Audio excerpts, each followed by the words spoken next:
So, I see, okay. Let's do that. All right, so yes, I'm Jeff Berryman. I work in a variety of AES-related standards projects, and also I have something to do with the OCA Alliance. There's a new standard right now called AES74 that is currently out for public comment, so it's not an official standard yet, that we've developed over the last couple of years, and I want to talk about it. If I can get this thing to move. There we go. So this is a picture I often use to outline what a media network is.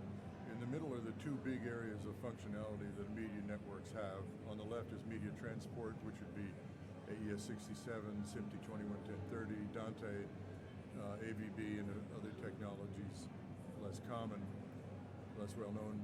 On the right is maybe an emerging area, which is the area of system control, which doesn't involve moving devices, moving audio around. It just involves telling the devices what to do with the audio when it arrives or before it's sent. System control has a little function represented by the blue arrow there called connection management. It's system control that's responsible for telling the devices what audio streams to send and receive and when to start and stop and so forth. And that was, system control was the subject of the NMOS largely the subject of the NMOS presentation we just saw. And then at the bottom, there's the directory function, and the directory function, also addressed by NMOS, by the way, in ISO4, is a function that allows all the devices and controllers to find each other when they need to. So, what is a directory? Well, this is the Wikipedia definition. A directory is a map between names and values. It allows the lookup of a value given a name similar to a dictionary, so it's like a telephone directory. As a word in a dictionary may have multiple definitions, in a directory a name may be associated with multiple different pieces of information. So we have in ordinary life we have a person's name and they have a phone number and they have an address and they have whatever they have. The principle we worked on in developing AES74, the directory is really a kind of database, and most of the knowledge, language, rules, and practices for databases apply to directories. So if you read AES74, you'll see a certain amount of database terminology used there. Now, AES74 does a pretty good job of, the standard itself does a pretty good job of defining the terms it uses, so you won't need a lot of prior knowledge of databases to read it. Now, what is a media network directory? Here's a typical layer diagram of a media network. We start off at the bottom with an IP network, and the IP network has its own directory. It's called DNS, which stands for Domain Name Service, and it's what allows you to type in a host name, a URL into your web browser, and that URL eventually gets translated into an IP address that allows the connection to be made. So a network directory down at the bottom here maps host names into IP addresses and also other attributes. A media network is an application of an IP network. It rests on top of an IP network, by which I mean it uses the services of an IP network, and it has its own directories, and they keep track of the things that are important to media networks. So in media networks, you have media device names, you have stream name, IO stream names, maybe media element names, that's stored media fragments on storage devices and so on. All these things have names. And the media network directory can be used to record all those things and to map them into various things, and in particular, for making connections, they get mapped into host names and ports. Let's see if I can, does that work? Yeah, that kind of works. So typically, I'll show you this in action. When an application wants to create a connection between two media devices, it can ask the media network directory, it can give a media device name, to the media network directory. The media network directory translates that into a network hostname and port. The hostname and port is given to the network layer, and the network layer translates that hostname and port into an IP address. In this way, you get a measure of independence between the two, because typically the people who are responsible for the media network are the people who are operating the sound system or the studio or the broadcast facility or whatever. The people responsible for the lower level IP network are the IT department. They don't always talk to each other. And so this way, with this sort of a scheme, the IT department can make changes in its address, how it allocates its addresses and so on, without affecting the operation of the applications up above, because there's this layer of isolation. So what is AES74 specifically? AES74 is what we call a requirements standard. A requirement standard, so that makes it different from, let's say, the NMOS standards, or different from AES67, or different from AES70. A requirement standard specifies a desired outcome, what's needed. It doesn't specify the way to achieve that outcome. The standards that specify how to achieve an outcome are often called implementation standards, and AES67, 70, NMOS, and so on are all implementation standards and specifications. Just to take a dumb example, here's an example. A requirement standard says an automobile must be able to come to a stop whenever you want. An implementation standard says an automobile must have a hydraulic braking system. There are other ways of stopping cars, so the requirement standard essentially doesn't care what way you use. The implementation standard does. So AES74 is a requirement standard for media network directories. The history of that, the reason for this, is back when we started working on the directory question a few years back, we didn't feel as though the technology was mature enough, and in some cases maybe even the knowledge of the people involved was great enough to solve the directory problem at that time. We had the Internet of Things coming online with billions of devices joining the network. They have a directory, lots of directory problems that are bigger than ours. We didn't feel that it would be appropriate to leap right into designing an implementation standard right off the bat. We might end up designing something that either it would take forever to do it, or else we design something nobody would want to use. So anyway, we stayed away from that. We said, no. Let's just look at our industry and see what they need out of directories, and let that be a guide to future designers of implementation standards for directories. So that's what we did. AES74 defines, as I said, a number of terms for use in discussing media network directories, and specifies the functions media directories must or should provide, and must have, would be nice to have, kind of thing. It does not define architectures or protocols or programming approaches for providing those functions. I mentioned that when we first started working on this, we had observed that, maybe I didn't mention this, but anyway, when we first started working on this, there were some ad hoc directory methods around, but we didn't feel that any of them really addressed the whole spectrum of the problem. They didn't all have, there was no solution that would work for everything from nightclubs to NBC News to national media networks for newspapers. So all these great spectrum of applications for audio networking, and also video networking has a lot of pretty many of the same consideration. And so there were no single solutions for all this. I think there still aren't. Here's an example of a problem that, as far as I'm aware, no current directory scheme handles too well.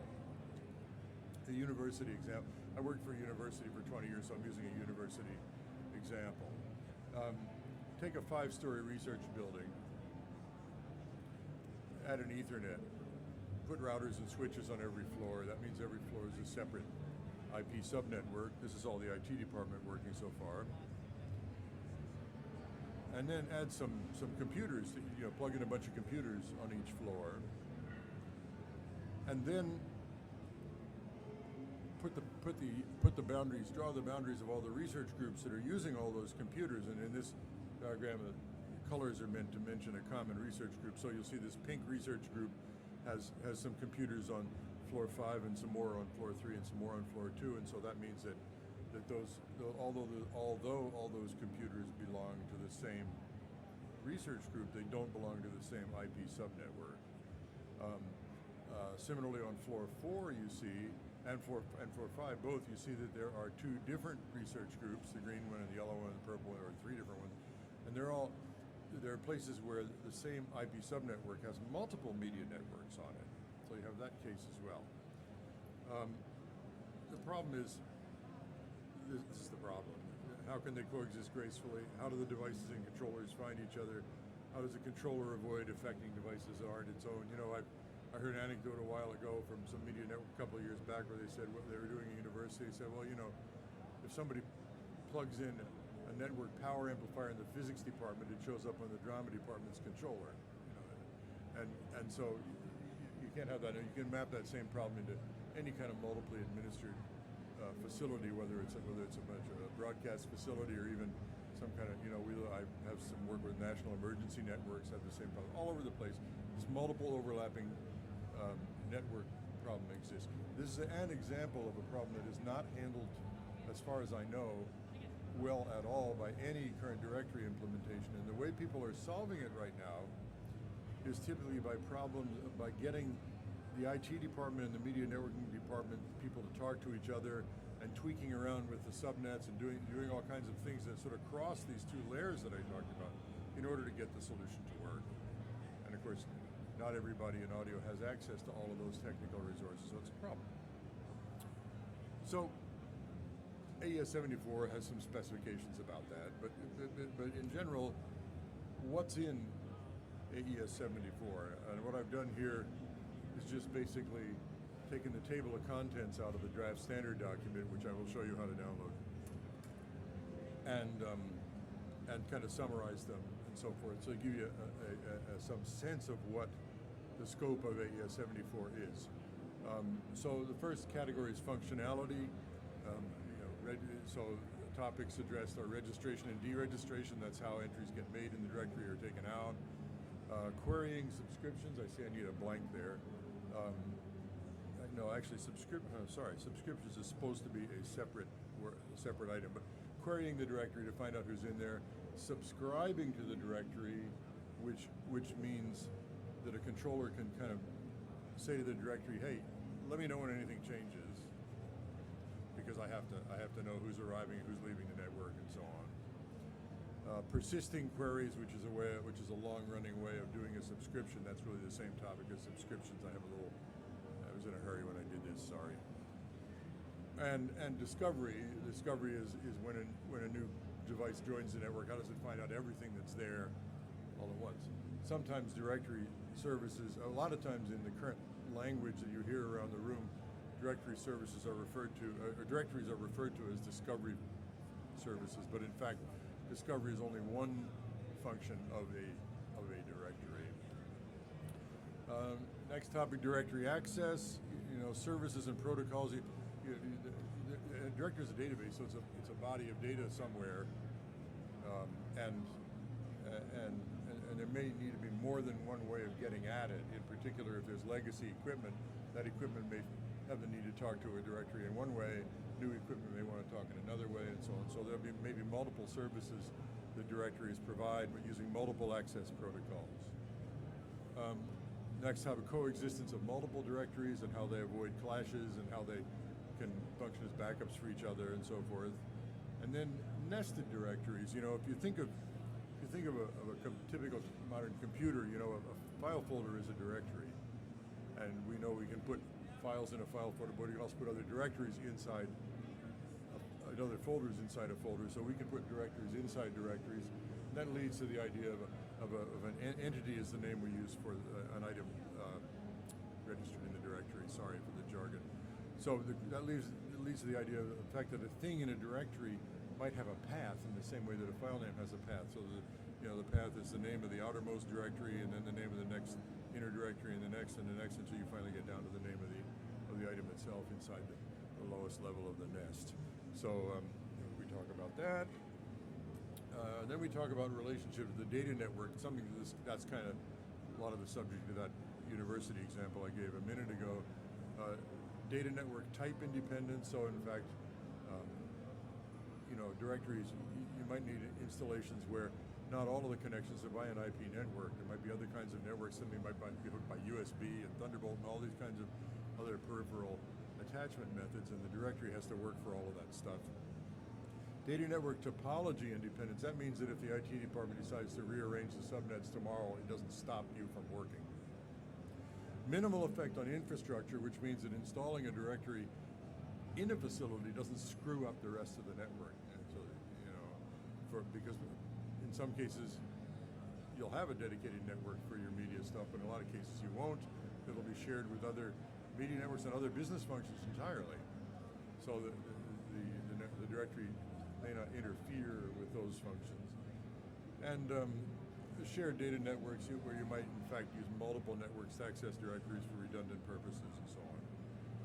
And then some other miscellaneous topics, discoverability, which means it must be possible for a new computer joining the network to find where the directory is. And that's a non-trivial problem sometimes.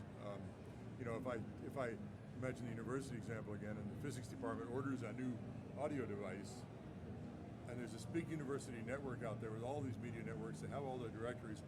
I want to plug in that audio device to my network, and it has to register itself in the right directory. How does it know what that directory is? You might have to actually tell it by some offline means before you plug it in or something. It's a question.